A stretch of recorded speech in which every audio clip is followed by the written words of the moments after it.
എല്ലാവർക്കും നമസ്കാരം. എഡ്യൂപ്ലസിന്റെ മറ്റൊരു വീഡിയോയിലേക്ക് എല്ലാവർക്കും സ്വാഗതം.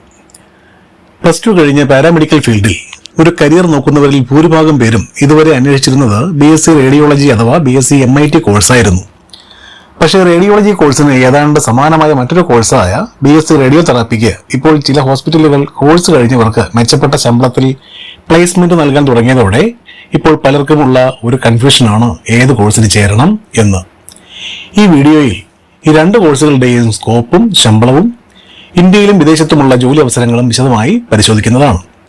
ആദ്യം BSc റേഡിയോളജി കോഴ്സിന്റെ ഡീറ്റെയിൽസ് നോക്കാം. BSc റേഡിയോളജി അഥവാ BSc imaging technology course X-ray, CT scan, MRI, ultrasound പോലുള്ള ഡയഗ്നോസ്റ്റിക് പ്രൊസീജിയേഴ്സ് ഹാൻഡിൽ ചെയ്യാൻ വിദ്യാർത്ഥികളെ പരിശീലിപ്പിക്കുന്ന ഒരു പ്രോഗ്രാമാണ്. ഹോസ്പിറ്റലുകളിലും ഡയഗ്നോസ്റ്റിക് സെന്ററുകളിലും വിവിധ ഡയഗ്നോസ്റ്റിക് പ്രൊസീജിയേഴ്സ് ചെയ്യാൻ ഡോക്ടേഴ്സിനെ സഹായിക്കുന്നതാണ് ഇവരുടെ പ്രധാനപ്പെട്ട ഉത്തരവാദിത്തങ്ങൾ. ഇന്ത്യയിൽ റേഡിയോളജി ഗ്രാജുവേറ്റ്സിന് പൊതുവെ ജോലി സാധ്യതകളും ജോലി അവസരങ്ങളുമുണ്ട്. ഇനി BSc റേഡിയോ തെറാപ്പി കോഴ്സ് എന്താണെന്ന് നോക്കാം. റേഡിയോ തെറാപ്പി ഒരു സ്പെഷ്യലൈസ്ഡ് മെഡിക്കൽ ഫീൽഡാണ്. ക്യാൻസർ ട്രീറ്റ്മെന്റിന്റെ ഡയഗ്നോസിസിലും ട്രീറ്റ്മെന്റിലും നിർണായകമായ പങ്കുവഹിക്കുന്നവരാണ് റേഡിയോ തെറാപ്പിസ്റ്റുകൾ. ക്യാൻസർ പേഷ്യൻസിന്റെ എണ്ണം കൂടിക്കൊണ്ടിരിക്കുന്നതിനാൽ റേഡിയോ തെറാപ്പിസ്റ്റിന്റെ ഡിമാൻഡും വർദ്ധിച്ചിട്ടുണ്ട്. ഒരു കാര്യം മനസ്സിലാക്കുക, റേഡിയോ തെറാപ്പിസ്റ്റിന്റേത് ഒരു ഡയഗ്നോസ്റ്റിക് റോളല്ല. ചികിത്സകൾ പ്ലാൻ ചെയ്യുന്നതിനും റേഡിയേഷൻ നൽകുന്നതിനും റേഡിയേഷൻ മെഷീൻ പ്രവർത്തിപ്പിക്കുന്നതിനും രോഗിയുടെ ആരോഗ്യം നിരീക്ഷിക്കുന്നതിനും ഓങ്കോളജിസ്റ്റുകളുമായി അടുത്ത് പ്രവർത്തിക്കുന്നവരാണ് റേഡിയോ തെറാപ്പിസ്റ്റുകൾ. ആദ്യം തന്നെ മനസ്സിലാക്കേണ്ടത് കൂടുതൽ പേർക്കും BSc റേഡിയോ തെറാപ്പി കോഴ്സിനെ കുറിച്ച് വലിയ ധാരണ ഇല്ല എന്നതാണ്. അതുകൊണ്ട് തന്നെ കൂടുതൽ പേരും BSc റേഡിയോളജി കോഴ്സാണ് തിരഞ്ഞെടുക്കുന്നത്. ഇനി ഈ രണ്ട് കോഴ്സുകളുടെയും സ്കോപ്പ്, സാലറി തുടങ്ങിയ കാര്യങ്ങൾ നോക്കാം. BSc റേഡിയോളജി പ്രോഗ്രാം നോക്കിയാൽ കർണാടകയിൽ മാത്രം തന്നെ 100 കണക്കിന് കോളേജുകളാണ് ഇപ്പോൾ റേഡിയോളജി കോഴ്സുകൾ ഓഫർ ചെയ്യുന്നത്.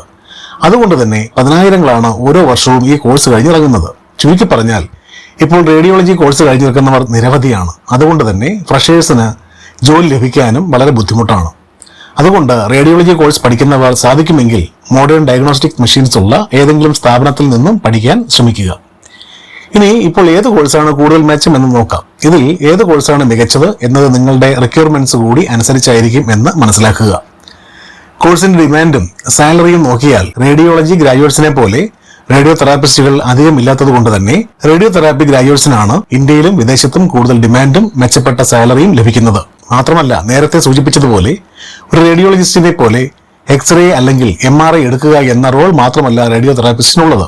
മറിച്ച് ഓങ്കോളജി ഡോക്ടേഴ്സിനോടൊപ്പം രോഗിക്ക് വേണ്ട ട്രീറ്റ്മെന്റ് പ്ലാൻ ചെയ്യുന്നതിലും റേഡിയോ തെറാപ്പിസ്റ്റുകൾ നിർണായകമായ പങ്കുവഹിക്കുന്നുണ്ട്. ചുരുക്കത്തിൽ റേഡിയോ തെറാപ്പിസ്റ്റുകൾ ക്യാൻസർ ഡിപ്പാർട്ട്മെന്റിലെ ഒരു അവിഭാജ്യ ഘടകമാണ്. അതുകൊണ്ട് തന്നെ റേഡിയോ തെറാപ്പിസ്റ്റിനാണ് സാധാരണ കൂടുതൽ ഡിമാൻഡും സാലറിയും ലഭിക്കാറുള്ളത്. മാത്രമല്ല, എക്സ്പീരിയൻസ്ഡ് റേഡിയോ തെറാപ്പിസ്റ്റുകൾക്ക് ഇന്ത്യയിലും വിദേശത്തും മികച്ച ഓഫറുകൾ ലഭിക്കാറുണ്ട്. ഇനി ഏറ്റവും ഇമ്പോർട്ടന്റ് ആയ ഒരു കാര്യം, അതായത് വിദേശത്തുള്ള ജോലി അവസരങ്ങൾ നോക്കാം. ഇന്ത്യയിലും വിദേശത്തും അവസരങ്ങൾ കൂടുതലുള്ളത് റേഡിയോളജി ഗ്രാജുവേറ്റ്സിനാണ്. പക്ഷേ അതുപോലെ തന്നെ ജോലി ലഭിക്കാനുള്ള കോമ്പറ്റീഷൻ കൂടുതലുള്ളതും റേഡിയോളജി ഗ്രാജുവേറ്റ്സിനാണ്. റേഡിയോ തെറാപ്പി ഒരു സ്പെഷ്യലൈസ്ഡ് ഫീൽഡ് ആയതിനാൽ UK, കാനഡ, ഓസ്ട്രേലിയ കൂടാതെ ഗൾഫ് രാജ്യങ്ങളിലും റേഡിയോ തെറാപ്പിസ്റ്റുകൾക്ക് നല്ല ഡിമാൻഡാണ് ഉള്ളത്. ഈ കോഴ്സ് അത്യാധുനിക മെഷീൻസ് ഉള്ള ഹോസ്പിറ്റലുകളിൽ മാത്രമാണ് നടത്താൻ സാധിക്കുക എന്നതുകൊണ്ട് തന്നെ ഓരോ വർഷവും പഠിച്ചിറങ്ങുന്നവർ താരതമ്യേന കുറവായിരിക്കുമെന്ന ഒരു പ്രത്യേകത കൂടിയുണ്ട്. ചുരുക്കി പറഞ്ഞാൽ, നിങ്ങൾക്ക് കൂടുതൽ ജോബ് ഓപ്പണിംഗ്സ് വേണമെങ്കിൽ സ്റ്റാർട്ടിംഗ് സാലറി കുറവാണെങ്കിലും BSc റേഡിയോളജി ഒരു സേഫ് ഓപ്ഷനാണ്. പക്ഷേ നിങ്ങൾക്ക് ഒരു സ്പെഷ്യലൈസ്ഡ് ഫീൽഡിൽ മെച്ചപ്പെട്ട ശമ്പളം ഡിമാൻഡ് ചെയ്യാൻ കഴിയുന്ന രീതിയിലുള്ള ഒരു ലോങ് ടേം കരിയറാണ് ആവശ്യമെങ്കിൽ ഇന്ത്യയിലായാലും വിദേശത്തായാലും BSc റേഡിയോ തെറാപ്പി കോഴ്സ് തന്നെയാണ് മികച്ചത്. മറ്റൊരു ആകർഷണം ക്യാൻസർ ഹോസ്പിറ്റലുകളും മൾട്ടി സ്പെഷ്യാലിറ്റീസ് ഹോസ്പിറ്റലുകളും എക്സ്പീരിയൻസ്ഡ് റേഡിയോ തെറാപ്പിസ്റ്റുകൾക്ക് ഓഫർ ചെയ്യുന്ന മികച്ച സാലറി പാക്കേജ് തന്നെയാണ്. അവസാനം ഒരു കാര്യം കൂടി പറയാനുള്ളത്, ഈ രണ്ട് കോഴ്സും പഠിക്കാൻ എപ്പോഴും നല്ല കോളേജുകൾ മാത്രം തിരഞ്ഞെടുക്കുക എന്നതാണ്. പ്രത്യേകിച്ച് പ്ലേസ്മെന്റ് ഓഫർ ചെയ്യുന്ന കോളേജുകൾ. കാരണം ഫ്രഷേഴ്സിന് എല്ലാ ഫീൽഡിലും സാധാരണ ജോലി ലഭിക്കാൻ ബുദ്ധിമുട്ടാണ്. മാത്രമല്ല, ഒരു നല്ല ഹോസ്പിറ്റലിൽ തന്നെ സ്റ്റാർട്ടിങ്ങിൽ ജോലി ലഭിക്കുകയാണെങ്കിൽ പിന്നീട് അവിടുത്തെ എക്സ്പീരിയൻസ് നിങ്ങളുടെ കരിയറിന്റെ വളർച്ചയ്ക്ക് വളരെ പ്രയോജനം ചെയ്യുന്നതായിരിക്കും.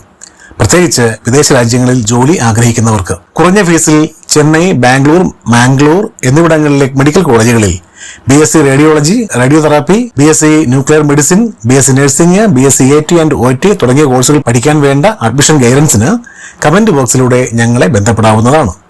ഈ വീഡിയോ നിങ്ങൾക്ക് ഉപകാരപ്പെട്ടെങ്കിൽ ലൈക്ക് ചെയ്യാനും കൂടുതൽ വീഡിയോകൾക്കായി ചാനൽ സബ്സ്ക്രൈബ് ചെയ്യാനും നോട്ടിഫിക്കേഷൻ ലഭിക്കുന്നതിനായി ബെൽ ഐക്കൺ അമർത്താനും മറക്കരുതേ. Thanks for watching. നന്ദി, നമസ്കാരം.